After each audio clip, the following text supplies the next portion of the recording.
Hey guys, first of all, look at my hair. Woo!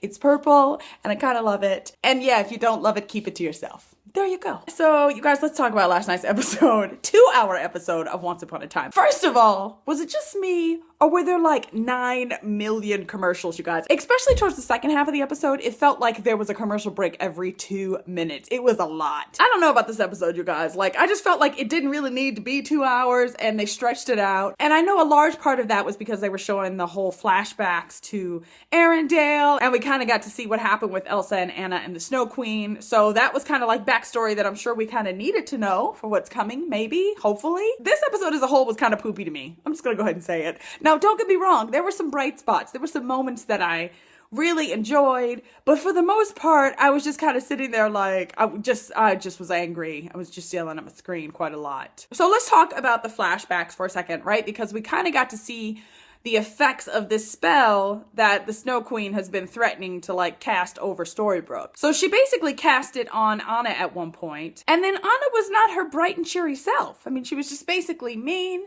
to Elsa, and then it turns out that it's true. She is the one who put Elsa inside of the golden like urn thingy. I did love that moment though where you got that Elsa realized that something was wrong and the Snow Queen was trying to get her to use her powers against Anna, but she wouldn't do it. And so she just let her kind of suck her into the magical urn thing. So as far as the whole Frozen thing goes, you guys know I'm over it. But I think the scenes I've enjoyed the most have included Anna and Elsa together. Like when they're together in scenes, I really kind of enjoy that and really kind of enjoy their chemistry as sisters. And obviously that's like a huge part of their story. I feel like the Snow Queen just got crazier and crazier in this episode, you guys. And I guess that's what you're supposed to do as a villain, right? You do crazy things and you get obsessive. And she is just, you guys, like out of control. If there was a line, she is way far over it. We see the backstory of where she got this idea of finding 2 new sisters, and we get that she's waited for this kind of perfect moment, right? That immediately she kind of knew that Elsa would be one of her replacement sisters, and then she waited a really long time for the perfect person as far as she was concerned, and that person is Emma. So Emma during this whole episode is running, trying to kind of isolate herself so she doesn't hurt anyone with her powers. And I get it, Emma, you know, I get it, right? Especially after last week. There was a scene where we get that she hurts Henry, right? Henry tries to come out into the woods, he finds her,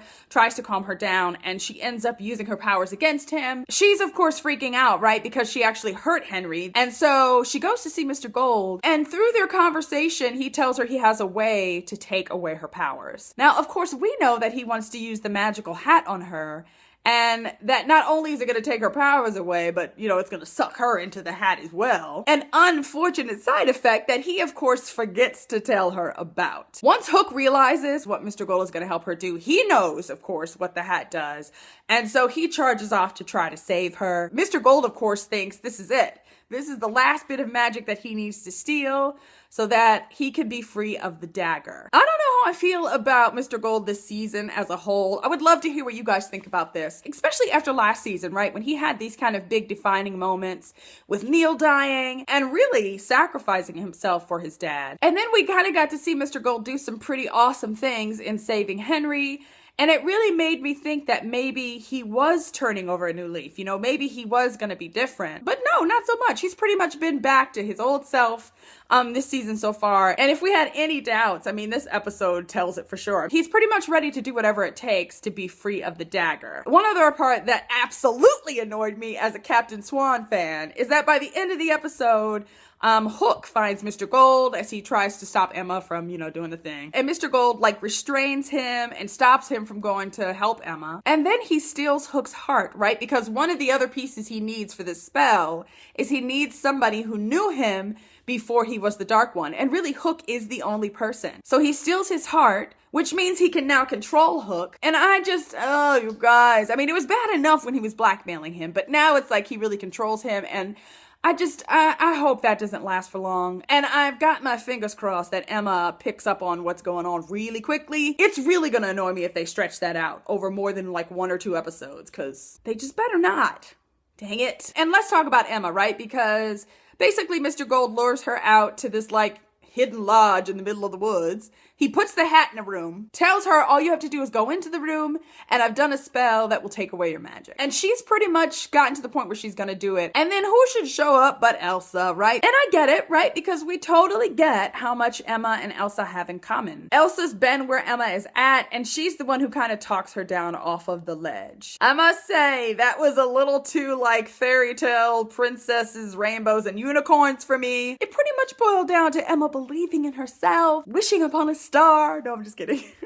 But no, she did have to believe in herself. Okay, whatever. I mean, I don't know. It's a great message. I'm not trying to say it's not, but it was just a lot. So Emma believed in herself, and then her magic suddenly got under control. Thank God for that. Let's talk about Outlaw Queen, because these two are just like burning up the charts. After last week's very spicy kiss, we get that things progressed further after that, as we see the two of them like the morning after, basically. I mean, at one point, Regina goes to find Henry, and her bra is showing because her shirt's unbuttoned. It was just kind of hilarious. I must say, I love the kind of developing relationship too between Regina and Mary Margaret. And Mary Margaret kind of gave her some great advice about love, but also about hope. You know, that was something that Regina kind of got to see a glimpse of by the end of the episode. Regina shows Robin the fairy tale book, and then Robin steals the book from her and then goes to see if he can kind of help her in the library. With this dude who was in the Once Upon a Time in Neverland TV show, which I watched just a little bit of. I don't know what his name is.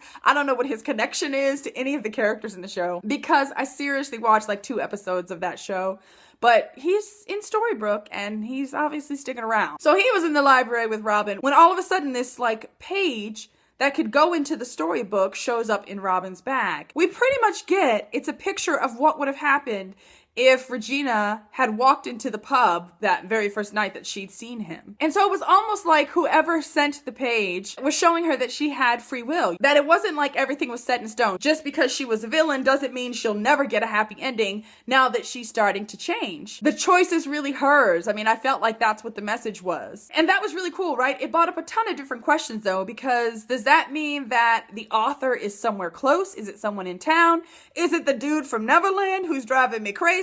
I just don't know. Yeah, overall, you guys, it was kind of like a, episode. 2 hours that really could have been done in 1 hour. Just fine. Okay, I will see you guys again soon.